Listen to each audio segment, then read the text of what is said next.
Hello friends, welcome to my YouTube channel Naren Classes. Myself Narendra Kumar Chauhan and today we will discuss with the topic of birth injury. तो birth injury पढ़ने से पहले मैं आपको बता दूं कि जो ये टॉपिक अपन पढ़ने जा रहे हैं इससे रिलेटेड हर एग्जाम हो, चाहे वो एम्स का हो, चाहे वो पीजीआई का हो, चाहे वो डीएसएसबी का या फिर कोई भी स्टेट गवर्नमेंट का एग्जाम हो, बर्थ इंजरी से रिलेटेड हर बार एक ना एक क्वेश्चन एग्जाम में पूछा गया है। तो आज अपन जो पढ़ने जा रहे हैं ये टॉपिक, तो हमेशा इस टॉपिक से रिलेटेड क्या रहता है कि स्टूडेंट्स के मन में कंफ्यूजन रहता है। तो आज ये टॉपिक अपन पढ़ेंगे और सारे जो भी कंफ्यूजन है अपने क्लियर हो जाएंगे। तो वीडियो को एंड तक जरूर देखें। तो स्टार्ट करते हैं बर्थ इंजरी। तो जो बेसिकली जो बर्थ इंजरी है वो क्या होती है, सबसे पहले बात करते हैं कि बर्थ इंजरी क्या होती है। तो सबसे पहले अपन बात करें बर्थ इंजरी। तो बर्थ इंजरी वो इंजरी होती है जो ड्यूरिंग बर्थ होती है, जब बेबी बोर्न होता है उस दौरान होने वाली इंजरी को क्या कहते हैं, बर्थ इंजरी। अब जो बर्थ इंजरी है वो कई टाइप की होती है। तो अपन देखते हैं head injury, nerve injury, muscle injury और बोन इंजरी। बोन इंजरी में जैसे कुछ फ्रैक्चर हो गया इस टाइप की, या फिर स्किन इंजरी, ये कुछ इंजरी ड्यूरिंग बर्थ होती है। तो आज अपन जो मेन बात करते हैं कि जो रिपीटेडली होती है, मतलब जिनका फ्रीक्वेंसी ज्यादा होती है, वो 3 टाइप्स की है। कौन कौन सी है? पहली हेड इंजरी,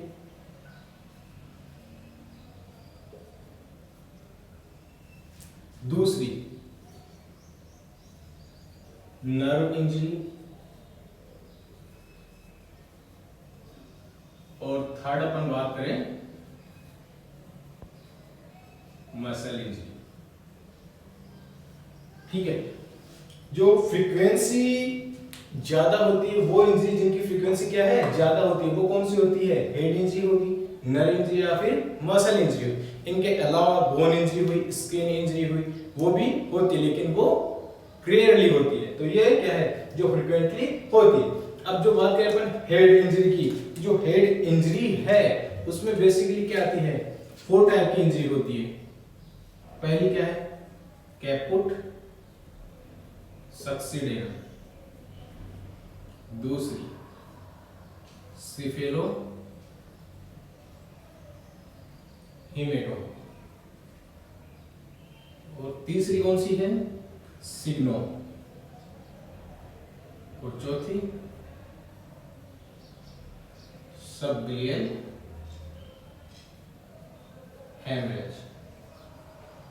तो ये 4 तो क्या है, हेड इंजरी के अंदर ये 4 इंजरी इंक्लूड करी गई है। कैपुट सक्सीडेना, सिफेलो हिमेटोमा, सिग्नो और सबग्लियल हेमरेज। इन चारों में से जो 2 है वो क्या है, मोस्ट इंपोर्टेंट। हर बार जो एग्जाम में क्वेश्चन पूछा गया है वो इन्हीं दोनों में से अक्सर पूछा गया है। ये दोनों है क्या है, इंजरी होती लेकिन ये कम पूछी गई, लेकिन इनके बारे में अपन देखेंगे। उसी के बाद अपन बात करें नर्व इंजरी। तो जो नर्व इंजरी है वो भी 2 टाइप की होती है। एक होती है फेशियल पाल्सी और दूसरी ब्रेकियल पाल्सी। अब जो ब्रेकियल पाल्सी है वो 2 में डिवाइड करी गई है। एक तो है एप्स पाल्सी और दूसरी है क्लंकीज पाल्सी। ठीक है, नर्व इंजरी 2 में डिवाइड करी गई है, फेशियल पाल्सी और ब्रेकियल पाल्सी। जो फेशियल पाल्सी है उसको किस नाम से जानते हैं, बेल्स पाल्सी के नाम से। और जो ब्रेकियल पाल्सी है वो 2 में डिवाइड है, इप्स पाल्सी और क्लंकीज पाल्सी। तो वही बात करें अपन मसल इंजरी की। तो मसल इंजरी भी 2 टाइप की होती है। पहली कौन सी है, स्टर्नोमेस्टोइड हिमेटोमा। वही दूसरी बात करें अपन तो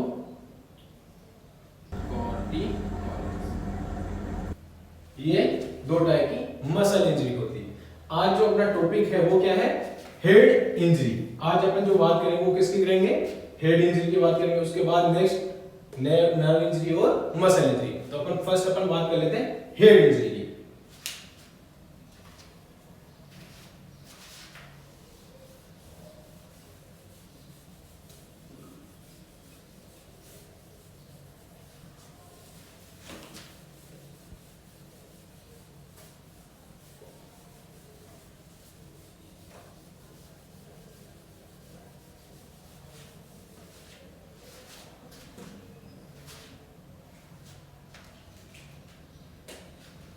हेड इंजरी जो अपन देखेंगे वो पहले अपन दो एक साथ देखेंगे, कैपुट सक्सीडेनम और सेफेलोहेमेटोमा। सिग्नोन और सबक्लिनिकल हेमरेज छोटी इंजरी है, वो अपन लास्ट में दोनों का डिफरेंशिएट करते हुए पढ़ने के बाद लास्ट में करेंगे। तो पहले अपन बात करते हैं किसकी, कैपुट सक्सीडेनम की और सेफेलोहेमेटोमा। तो सबसे पहले अपन इधर फीचर्स कर लेंगे।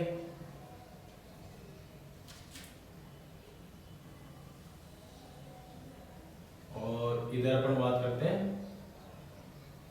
कैपुट सक्सीडेनम और इधर सेफेलोहेमेटोमा।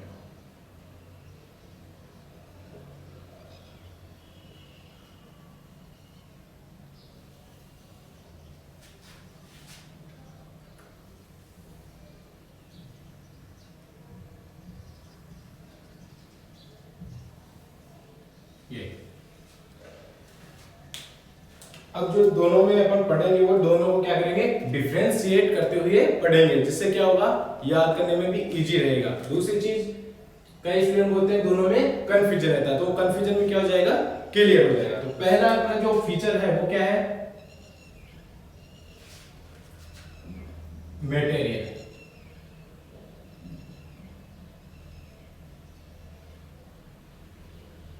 पहला फीचर क्या है अपना, मटेरियल, कि जो कैपुट सक्सीडेनम है और सेफेलोहेमेटोमा है उसमें जो मैटर है, जो इंजरी हुई है तो उसमें जो क्या हुआ है, मैटर कौन सा है, ब्लीडिंग हुई है, तो दोनों में कौन सा मैटर है। तो पहले अपन बात करते हैं मटेरियल। जो कैपुट सक्सीडेनम होता है उसमें तो किसका होता है, फ्लूइड का, और इसमें ब्लड का। अब बात करेंगे सब दोनों में, कलेक्शन है कैपुट सक्सीडेनम में वो किसका होता है, फ्लूइड का, और सेफेलोहेमेटोमा में ब्लड का। लेकिन दोनों को याद कैसे रखें, तो याद रखने का एक तरीका है, इधर देखो सेफेलोहेमेटोमा, इधर से लेना है अपने को, क्या लेना है, हीमेटो। हीमेटो किससे रिलेटेड होता है, ब्लड से, तो ब्लड से अपने को याद रखना है क्या, सेफेलोहेमेटोमा में कलेक्शन किसका हो रहा है, ब्लड। वही अपन बात करें कैपुट सक्सीडेनम, इसमें कहीं पे दिख रहा है हीमेटो नहीं, तो इसमें किसका हुआ, फ्लूइड का। तो ये क्या है अपने याद रखने का एक फॉर्मूला। दूसरी चीज अपन दूसरी बात करें, दूसरा अपना फीचर्स लेते हैं, साइट। अब बात करें अपन साइट की, कि जो कलेक्शन हो रहा है वो दोनों में सेम है, साइट दोनों की सेम है या फिर दोनों की अलग अलग है। तो साइट को अपन देखने से पहले अपन एक डायग्राम के द्वारा इसको समझते हैं। जैसे कि अपन देखते हैं सबसे पहले अपने हेड की स्ट्रक्चर कैसे होती है। सबसे पहले जैसे अपने ये क्या है, ब्रेन सेल्स है, ठीक है, ब्रेन सेल, नर्व सेल। अब जो ब्रेन सेल है उसकी जो आउटर कवरिंग होती है उसको क्या बोलते हैं, ये अपनी क्या हो गई, ब्रेन सेल। अब इसकी जो आउटर कवरिंग होती है अपने ब्रेन की वो क्या कहलाती है, मेनिंजेज। तो ये क्या हो गई, मेनिंजेज। अब मेनिंजेज के बाहर क्या होता है, बोन। ये अपनी क्या होगी, बोन। तो बोन के बाहर एक कवरिंग होती है जिसको क्या बोलते हैं, पेरियोस्टियम। बोन के चारों तरफ एक कवरिंग होती है उसको क्या बोलते हैं, पेरियोस्टियम। और लास्ट एंड फाइनल क्या आ जाती है, स्किन, या फिर इसको क्या बोलते हैं, स्कार। ये अपनी क्या है, स्किन या फिर स्कार पे भी बोलते हैं। ये क्या होगी अपनी स्ट्रक्चर। सबसे पहले नर्व सेल या फिर ब्रेन सेल, उसके बाद में मेनिंजेज, और मेनिंजेज के बाहर क्या है, बोन, बोन के बाहर क्या है, पेरियोस्टियम, पेरियोस्टियम के बाहर स्किन या स्कार। अब जो कलेक्शन है वो देख लेते हैं अपन कहां है। अगर कलेक्शन स्किन और पेरियोस्टियम के बीच में हो, ये वाला इधर, इसको क्या बोलेंगे।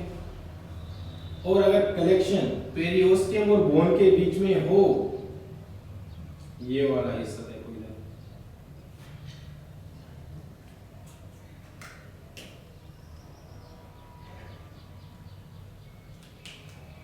ये वाला हिस्सा,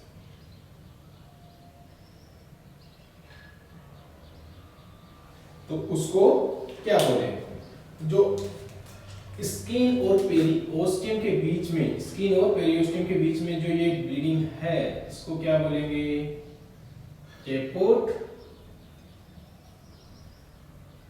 सक्सीडेनम। और पेरिओस्टियम और बोन के बीच में जो है उसको क्या बोलेंगे, सेफेलो हेमेटोमा। अब दोनों में क्या डिफरेंस है, साइड का डिफरेंस है दोनों में, पहली चीज। दूसरी चीज, इनके मटेरियल में भी क्या है डिफरेंस है। जो स्किन और पेरिओस्टियम के बीच में अगर क्या है फ्लूइड का कलेक्शन है तो वो क्या कहलाएगा, कैपुट सक्सीडेनम। और नीचे यहाँ पे क्या है ब्लड, इसमें तो क्या हो रहा है फ्लूइड, इसमें क्या है ब्लड कलेक्शन, और साइड भी अलग कलेक्शन भी अलग। अब अगर वही बात करें, ये ब्लड है, ये अगर कलेक्शन ब्लड का कहां हो जाए, पेरिओस्टियम और स्किन के बीच में यहां हो जाए, तो इसको क्या बोलेंगे, ये वाला जो अपना ब्लड का कलेक्शन है वो क्या कहलाएगा, सबगलियल हेमरेज। अभी जो चौथी कंडीशन अपन ने पढ़ी थी वो वाली कंडीशन यहां राइज हो जाएगी। अब सब गलियल इसको इसलिए बोलते हैं कि जो ल्यूज कनेक्टिव टिश्यू की एक लेयर होती है स्किन के जस्ट नीचे, यहां एक लेयर होती है ल्यूज कनेक्टिव टिश्यू की, तो उसके नीचे होता है ये बेसिकली, इसलिए इसको क्या बोलते हैं, सबगलियल हेमरेज, जिसको क्या बोलते हैं इस टिश्यू को एपोन्यूरोसिस, या फिर क्या बोल सकते हैं एपोन्यूरोटिका। तो ये था अपना बेसिकली क्या था साइट का। साइट अपन ने देखी क्या है, एक में कहां हो रहा है स्किन और पेरिओस्टियम के बीच में, इसमें कैपुट सक्सीडेनम में, और सेफेलो हेमेटोमा में कहां हो रहा है, पेरिओस्टियम और बोन के बीच में। तो इधर देखो कैपुट सक्सीडेनम में कहां हो रहा है, बिटवीन स्किन एंड पेरिओस्टियम। और अपन वही बात करें सेफेलो हेमेटोमा की, कहां हो रहा है, बिटवीन बोन एंड पेरिओस्टियम। ये क्लियर हुआ कि नहीं हुआ। अब अगर बात करें अपन किसकी कि साहब इसमें याद कैसे रखें, तो याद रखने का एक तरीका है, इधर देखो कैपुट सक्सीडेनम में से लेना अपने को क्या, कैप, ठीक है। अब कैप इसके टच में होती है हेड पे, स्किन के कांटेक्ट में रहती है, वहीं से अपने को क्या याद रखना है, कैप। कैप से याद रखना है कैप स्किन के कांटेक्ट में रहती है, कैप क्या है, टच रहती है, टचेज स्किन। और अपना जो कैपुट है वो भी क्या है, इधर कैपुट सक्सीडेनम स्किन के कांटेक्ट में रहता है, तो अपने को याद रहेगा बिटवीन का होता है स्किन एंड पेरिओस्टियम। और सेफेलो हेमेटोमा इसमें केप नहीं, अरे केप नहीं है तो मतलब ये डीपर रहे, तो ऐसे अपने को याद रखना है। केप से कैपुट सक्सीडेनम किसके टच में रहता है, स्किन के टच में। अब अपन बात करते हैं नेक्स्ट फीचर की। अपना जो नेक्स्ट फीचर है वो क्या है, सूचर लाइन। कौन क्रॉस करता है, कौन क्रॉस नहीं करता है।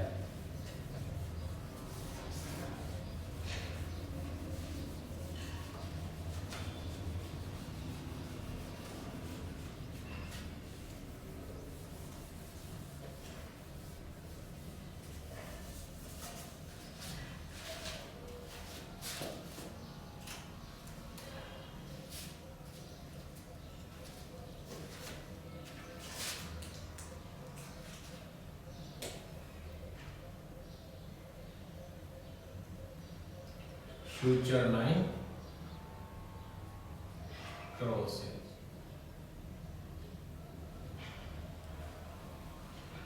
अब देखो इधर जैसे ये क्या है, बेबी का क्या है, हेड है। अपन देख रहे हैं क्या, हेड ये है,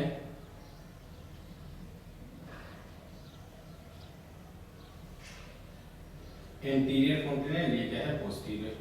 ये एंटीरियर कॉन्टिनेंट, ये पोस्टीरियर कॉन्टिनेंट, ये कोरोनल सूचर और ये लेम्बर सूचर। अब मान लो ब्लीडिंग हुई है यहाँ, या फिर मान लो फ्लूइड है, जो भी है, यहाँ स्टार्ट होने के बाद क्या हुआ, जैसे जैसे टाइम क्या हुआ व्यतीत होता है, तो ये जो ब्लीडिंग थी या फ्लूइड का कलेक्शन था, ये क्या हुआ, बढ़ता गया बढ़ता गया बढ़ता गया बढ़ता गया बढ़ता गया बढ़ता गया, और जो ये सूचर लाइन थी कोरोनर सूचर वाली, इसको क्या कर गया, क्रॉस कर गया, इस साइड से इस साइड आ गया, इसको अपन क्या बोलते हैं, सूचर लाइन क्रॉसेज। यही क्या है, किसमें प्रेजेंट रहता है और किसमें एब्सेंट, ये चीज अपन देखेंगे। जो सूचर लाइन है वो कैपुट सक्सीडेनम में क्या होती है, प्रेजेंट, या अपन बोल सकते हैं क्रॉस सूचर लाइन, और सिफिलोहेमेटोमा में don't cross, do not cross. अब इसको याद रखने का तरीका, किस आप याद कैसे रखें, उसके लिए देखो, जो कैपुट सक्सीडेनम है उसमें से अपने को उठाना है क्या, सक्सीड, ये लो, ये उठा लिया अपने क्या, सक्सीड। और सक्सीड का मतलब क्या होता है, सक्सेस होना, सक्सेस, इसलिए क्रॉस करने के लिए किसको, सूचर लाइन को। सक्सीड से अपने को याद रखना है क्या, कैपुट सक्सीडेनम क्या करता है, क्रॉस करता है सूचर लाइन को। सक्सीड का मतलब सक्सेस हो जाता है, किसमें हो जाता है, सूचर लाइन को क्रॉस करने में। और जो सक्सीड है वो किसमें आता है, कैपुट सक्सीडेनम में आता है, सिफिलोहेमेटोमा में नहीं आता। ये देखो इसमें कहीं भी आ रहा है क्या, सक्सीड नहीं आ रहा, किसमें आ रहा है, कैपुट सक्सीडेनम में। इससे अपने को याद रखना है कि कौन करता है सूचर लाइन क्रॉस, कैपुट सक्सीडेनम। तो ये अपना क्या था, next feature, third feature complete हुआ। अब बात करते हैं अपन इसकी डेवलपमेंट की। साथ बर्थ में कौन प्रेजेंट होता है और कौन एब्सेंट होता है।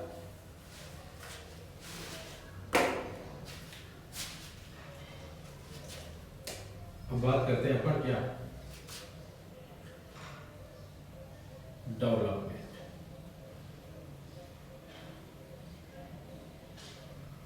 अब जो डेवलपमेंट की बात कर रहे हैं कि कौन बर्थ पे प्रेजेंट होता है, कौन बर्थ पे एब्सेंट होता है, तो जो कैपुट सक्सीडेनम है वो क्या होता है, प्रेजेंट एट बर्थ। और जो सिफिलोहेमेटोमा है वो क्या होता है, आफ्टर 12 to 24 आवर्स, कि 12 से 24 घंटे बाद क्या होता है, सिफिलोहेमेटोमा डेवलप होता है। और कैपुट सक्सीडेनम एट बर्थ प्रेजेंट होता है। तो इसको भी कैसे याद रखें, इसके लिए अपन ने एक ट्रिक बनाई है डेवलपमेंट की। ये देखो इधर RTA, रोड ट्रैफिक एक्सीडेंट। इसमें अपने को ये याद रखना है कि रोड ट्रैफिक एक्सीडेंट हुआ, जैसे ही वो इमरजेंसी डिपार्टमेंट में पेशेंट आया, आने के बाद अपनी जो फर्स्ट प्रायोरिटी होती है वो क्या होती है, वाइटल चेक करना। जैसे वाइटल अपन ने क्या है, चेक कर लिए, वाइटल में हमेशा अगर ब्लीडिंग हुई है, नॉर्मली जो आर्टरी केस होते हैं उनमें क्या होती है, ब्लीडिंग होती है, तो उसमें क्या होता है, पेशेंट को रिस्क रहती है किसकी, शॉक की कंडीशन की। ठीक है, कि जो पेशेंट है वो शॉक में ना चला जाए। तो उसके लिए अपन क्या करते हैं, शॉक में ना चला, या तो क्या करते हैं फ्लूइड, या फिर अपन क्या करते हैं ब्लड। अगर ब्लड लॉस ज्यादा हुआ तो ब्लड लगाना पड़ेगा, और कम है तो फ्लूइड से काम चल जाएगा। लेकिन अब दोनों में पहले कौन सा लगाते हैं, फ्लूइड पहले लगाते हैं या फिर ब्लड पहले लगाते हैं। इसके लिए देख रहे हो अपने, अगर मान लो हेमरेज ज्यादा हो गया, ब्लीडिंग ज्यादा हो गई, तो भी अपन क्या करते हैं, ब्लड लगाना है। लेकिन ब्लड लगाने के लिए अपन क्या करते हैं, पहले ब्लड बैंक में इंफॉर्मेशन देते हैं कि अपने को ब्लड की आवश्यकता है। जब तक ब्लड आएगा तब तक अपन क्या लगाते हैं, फ्लूइड लगाते हैं। तो पहली प्रायोरिटी क्या हो जाएगी, फ्लूइड, उसके बाद ही क्या लगेगा, ब्लड। तो यहाँ याद रखो कि किसमें फ्लूइड पहले किसमें है, कैपुट सक्सीडेनम में है, तो वो क्या होगा, पहले होगा। तो पहले कब होगा, एट बर्थ। आधी बात समझ में। आरटी से याद रखना कि आरटी में कोई भी पेशेंट आता है तो ब्लड पहले लगाते हैं या फिर फ्लूइड लगाते हैं। वो इसलिए कि दोनों में क्या हो रहा है, एक में क्या है अपने पास फ्लूइड है, एक में क्या है ब्लड है। तो अपन दो पास दो कंडीशन है, इस दोनों को क्या है इस एग्जांपल के थ्रू अपन समझते हैं कि आरटी का कोई पेशेंट आया, वो क्या रहता है उसमें शॉक की क्या रहती है, थोड़ी बहुत गुंजाइश कि अपने को लगता है कि शॉक में पेशेंट जा सकता है। तो उसके लिए अपन मैनेजमेंट क्या करते हैं, या तो फ्लूइड मैनेजमेंट करते हैं, ब्लड का ट्रांसफ्यूजन करते हैं। तो सबसे पहले दोनों में अपने को जरूरत ब्लड की है, लेकिन फिर भी अपन पहले क्या लगाते हैं, फ्लूइड। क्यों, जब तक ब्लड आएगा तब तक थोड़ा बहुत तो फ्लूइड चला ही जाएगा। इसलिए ताकि क्या हो, पेशेंट शॉक में ना चला जाए।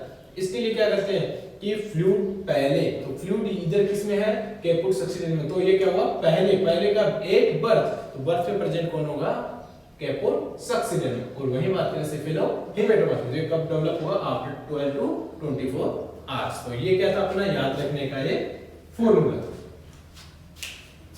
अब अपन बात करें वही नेक्स्ट फीचर की, फिफ्थ फीचर की।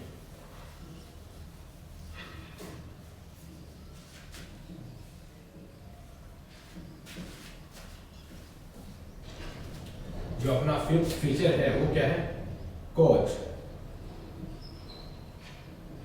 या फिर अपन बात करें इटियोलॉजी, क्या कारण है।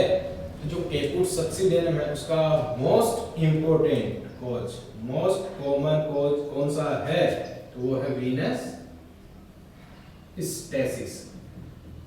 और जो वीनस स्टेसिस है वो किसकी वजह से होता है, प्रोलॉन्ग लेबर।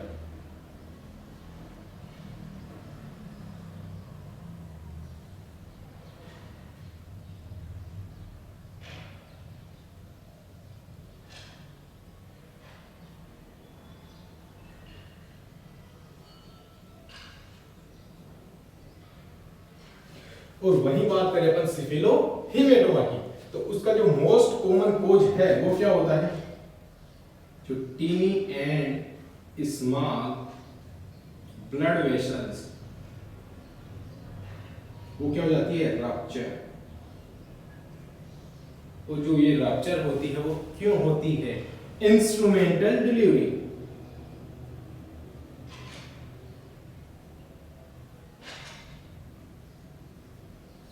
ये इसका क्या है, मोस्ट कॉमन कोज, जो कैपुट सक्सीडेंटम का मोस्ट कॉमन क्या है, वीनस स्टेसिस। जब प्रोलॉन्ग्ड लेबर होता है तो इसमें जो बेबी का हेड है वो क्या होता है, पेलुसा बर्थ केनाल में क्या हो जाता है, प्रोलॉन्ग टाइम के लिए रहता है। उस वजह से जो वीनस ब्लड है वो प्रॉपर रिटर्न नहीं हो पाता और वहां पे क्या हो जाता है, ब्लड का स्टेसिस होना स्टार्ट हो जाता था। उसकी वजह से क्या होता है, कैपुट सक्सीडेंटम। वही बात करें अपन सिफिलो हेमेटोमा की, उसमें क्या होता है, जो टीनी स्मॉल ब्लड वेसल्स होती है ब्रेन सेल्स की, उसमें क्या होता है, इंस्ट्रूमेंटल डिलीवरी के दौरान उसमें रप्चर हो जाता है। उसकी वजह से क्या होता है, सिफिलो हेमेटोमा। अब अपन वही बात करें नेक्स्ट फीचर की, खोज के बाद में डायग्नोसिस की।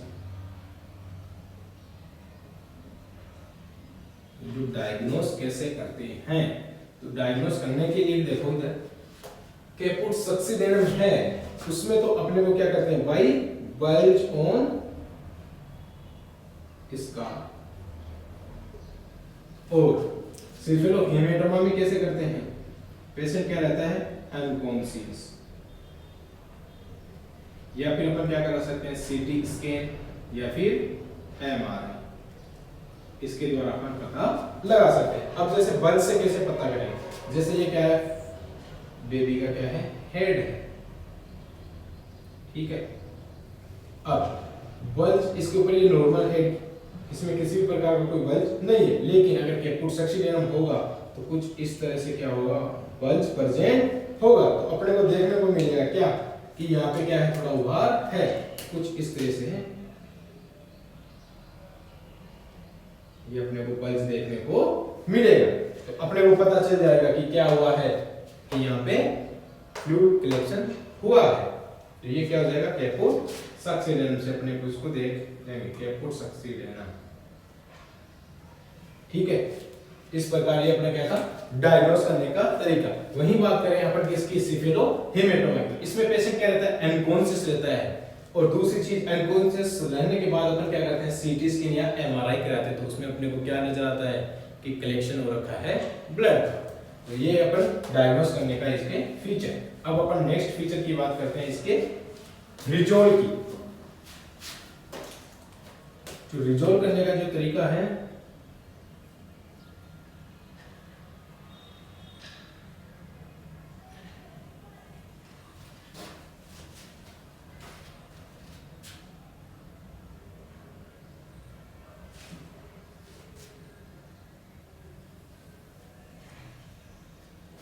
तो रिजोल्व है जो कैपुट सक्सीडेंटम है वो बेसिकली कितने होता है, 48 टू 72 आवर्स के अंदर क्या हो जाता है, रिजोल्व, या फिर अपन बोल सकते हैं 2 to 4 डेज। इसमें क्या होता है, ऑटोमेटिकली रिजोल्व हो जाता है। वही बात करें सिफिलो हिमेटोमा की, तो ये रिजोल्व होने में 6 to 8 वीक का टाइम लेता है, 6 to 8 वीक्स का टाइम लेता है। अब अपन बात करें किसकी, ट्रीटमेंट की।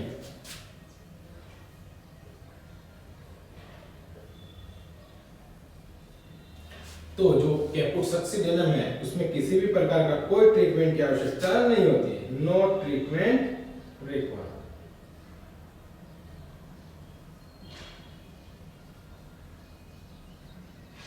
तो वही बात करें अपन सिफिलो हिमेटोमा की, इसमें देखो 6 to 8 आवर में बेसिकली हो जाता है, लेकिन कई कंडीशन ऐसी है जिसमें 6 to 8 आवर्स में भी ये रिजोल्व नहीं होता। उसमें अपने को क्या करना पड़ता है, पहली चीज विटामिन के, दूसरी चीज फोटोथेरेपी, थर्ड ब्लड ट्रांसफ्यूजन, और लास्ट इंसिजन एंड ड्रेनेज।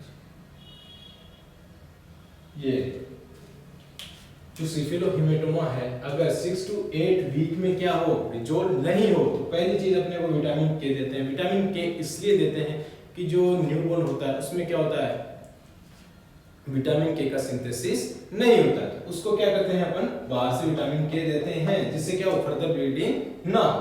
और फोटोथेरेपी क्यों देते हैं सिफिलो हिमेटोमा के अंदर, तो फोटोथेरेपी इसलिए देते हैं कि जो ब्लीडिंग हो गई, कहां पे हुई है, ब्रेन में, और ब्रेन में जो ब्लीडिंग हुई है तो उसमें क्या होता है, जो आरबीसी भी क्या है वहां से ब्लीड करी है, तो आरबीसी भी टूटती है। तो जो आरबीसी टूटी है तो वहां पे क्या रिलीज होता है, बिलिरुबिन का रिलीज होता है। तो बिलिरुबिन का रिलीज होने से जो ब्रेन सेल है वो डैमेज होने के चांसेस बढ़ जाते हैं, तो उसको प्रिवेंट करने के लिए क्या देते हैं, फोटोथेरेपी, ताकि जो ब्रेन सेल है वो डैमेज ना हो। वही ब्लड ट्रांसफ्यूजन की बात करें अपन, तो जो सिफिलो हिमेटोमा है उसमें ब्लड ट्रांसफ्यूजन की जरूरत क्यों पड़ी, तो ब्लड ट्रांसफ्यूजन की जरूरत इसलिए पड़ी कि जो न्यूबॉर्न होता है उसमें ब्लड का कंपोजिशन क्या होता है, कम होता है, ब्लड उसमें कम होता है, और अगर एक्सेसिव अमाउंट में क्या ब्लीड हो जाता है तो उसमें क्या है, अपने को ब्लड ट्रांसफ्यूजन की जरूरत पड़ती। वहीं अपन लास्ट ऑप्शन है इंसिजन एंड ड्रेनेज। अगर मान लो ये सारे अपने फॉलो करें फिर भी क्या हुआ, रिजोल्व नहीं हुआ सिफिलो हिमेटोमा, तो उसके लिए अपन क्या करते हैं, जो हेड है उसमें क्या करा जाता है, कट लगाया जाता है, और जो भी मटेरियल है वो सारा बाहर निकाला जाता है, और उसके बाद में वापस से रीसूचरिंग कर दी जाती है। तो ये क्या था अपना इस प्रकार पूरा आज का ये टॉपिक था, क्या, कैपुट सक्सीडेनम और सिफिलो हिमेटोमा।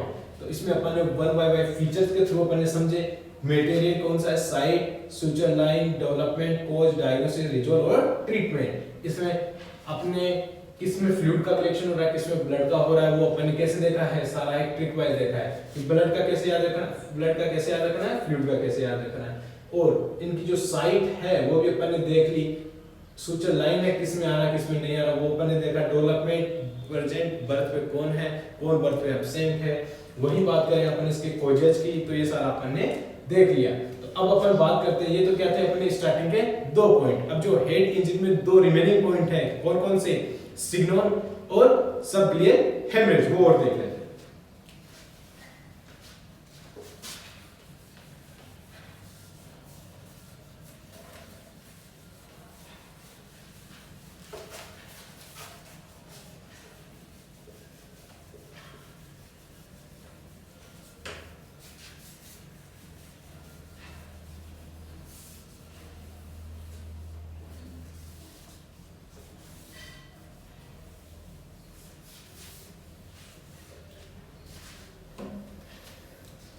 अब जो अपना थर्ड पॉइंट है सिग्नल,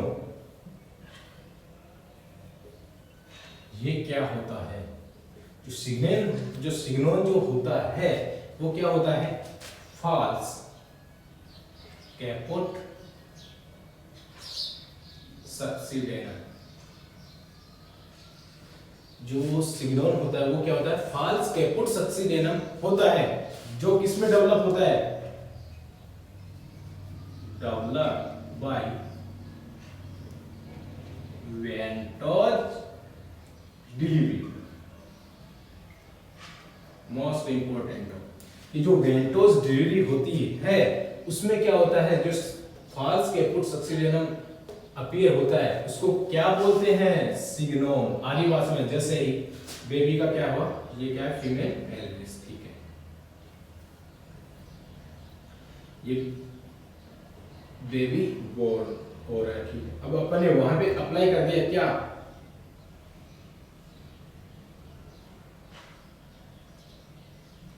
वेंटोस डिलीवरी करवा रहे हैं।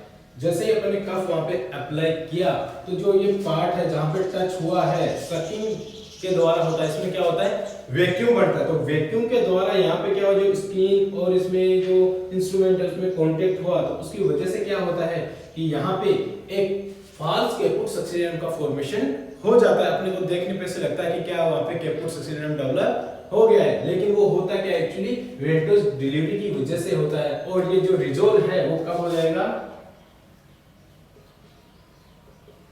48 to 72 आवर्स के अंदर, ठीक है। इसमें किसी भी प्रकार के ट्रीटमेंट की आवश्यकता नहीं होती। पर वही बात करेंगे इसकी ट्रीटमेंट की, तो इसमें क्या होता है, नो ट्रीटमेंट रिक्वायर्ड, किसी भी प्रकार का कोई ट्रीटमेंट की आवश्यकता इसमें नहीं थी। तो ये अपना क्या था, सिग्नल। अब अपन बात करते हैं किसकी, सबगलियल हेमरेज की।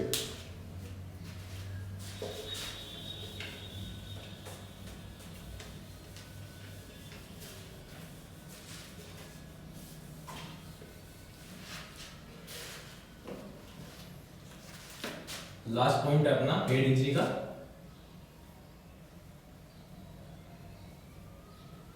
सबक्लियर हेमरेज। अब देखो इधर वापस से अपन एक बार डायग्राम के द्वारा समझते हैं इस चीज को। ये क्या अपनी ब्रेन सेल,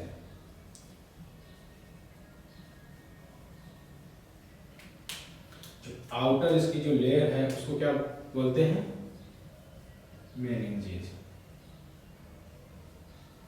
और मेनिंजेज के बाहर क्या होता है, बोन। और जो बोन की जो कवरिंग होती है उसको क्या बोलते हैं, पेरिओस्टियम। और जो लास्ट फाइनल अपन बात करें तो ये क्या है, स्किन, आउटर लेयर, या फिर अपन बोल सकते हैं इसको स्काल, ठीक है। देखो इधर एक बार, ये क्या है, सब रेड कलर में ब्रेन सेल्स है। ब्रेन सेल के आउटर में जो ब्लू में है वो क्या है, इसकी कवरिंग मेनिंजेज। और मेनिंजेज के बाहर क्या है, बोन या स्कल अपन इसको बोल सकते हैं। या फिर अपन बात करें बोन के बाहर क्या है, जो बोन की जो कवरिंग होती है उसको पेरिओस्टियम बोला जाता है। और लास्ट में अपने आउटसाइड क्या होती है, स्किन होती है। अब देखो इधर स्किन और पेरिओस्टियम के बीच में क्या हो रही है, ब्लीडिंग हो रही है। ये वाला एरिया, ये ठीक है, ये क्या है, ब्लड है। अगर ये क्या है, स्किन, ये क्या है, पेरिओस्टियम। स्किन और पेरिओस्टियम के बीच में अगर ब्लड है उसको बोलते हैं सबगलियल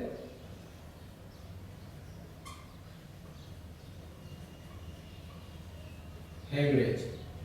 और अगर स्किन और पेरिओस्टियम के बीच में फ्लूइड का कलेक्शन है इसको क्या बोलेंगे, कैपुट सक्सीडेनम। आ रही बात समझ। अब सबग्लियल हेमरेज इसको क्यों बोला, इसलिए बोला कि जो स्किन है उसके नीचे लूज कनेक्टिव टिश्यू की एक लेयर पाई जाती है, उसको बोलते हैं एपोन्यूरोटिका या फिर एपोन्यूरोसिस,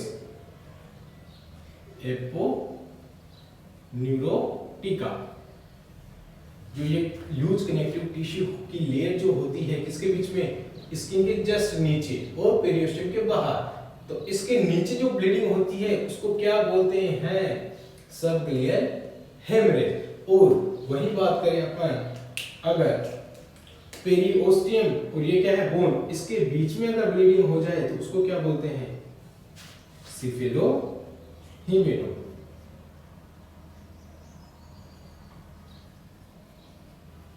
अब देखो इधर तीन कंडीशन अपने पास हो गए। पहली क्या है, कैपुट सक्सीडेंटम, दूसरी क्या है, सबक्लियर हेमरेज, और तीसरी क्या है, हीमेटोमा, सिफिलोहीमेटोमा।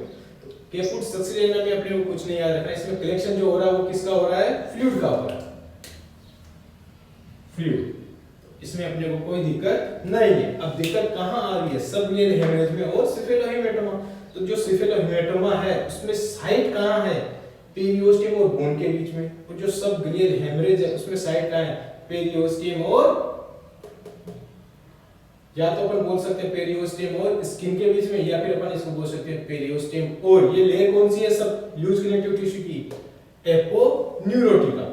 इन दोनों के बीच में जो ब्लीडिंग है उसको बोलेंगे सबक्लियर हेमरेज, और पेरिओस्टियम और बोन के बीच में है उसको बोलेंगे सिफिलोहीमेटोमा। ये था क्या, सबक्लियर हेमरेज। अब अपन बात करते हैं इसके मैनेजमेंट की। तो इसमें अपन ने देख लिया कलेक्शन ब्लड का हो रहा है, साइट क्या हो रही है वो अपन ने देख लिया। अब इसका डायग्नोसिस है वो सेम करेंगे किसकी तरह, सिफिलोहीमेटोमा की तरह। या तो क्या रहेगा, पेशेंट अनकॉन्शियस, या फिर क्या रहेगा, सीटी स्कैन या एमआरआई कराएंगे तो पता चल जाएगा। रिजल्ट कब हो जाता है, रिजल्ट इसका भी सेम है 6 to 8 वीक, और ट्रीटमेंट भी इसका सेम है किसकी तरह, सिफिलोहीमेटोमा की तरह। या तो सेल्फ रिजल्ट हो जाए 6 to 8 वीक में, नहीं हुआ तो विटामिन के, या फिर फोटोथेरेपी, या फिर ब्लड ट्रांसफ्यूजन। तो लास्ट ऑप्शन क्या है अपने पास, इंसिजन एंड ड्रेनेज, आईएमपी। तो ये चार अपने पास क्या है इसकी ट्रीटमेंट मोडेलिटी। तो इस प्रकार आज हमने क्या देखा, ये अपनी हेड इंजरी कंप्लीट है। नेक्स्ट लेक्चर अपना किसका रहेगा, नर्व इंजरी का। तो आई होप ये जो अपना हेड इंजरी है आपको समझ में आया होगा। अगर आपको ये समझ में आया तो इसको लाइक करें, शेयर करें, और हाँ, हमारे चैनल को सब्सक्राइब करना ना भूलें। Thank you.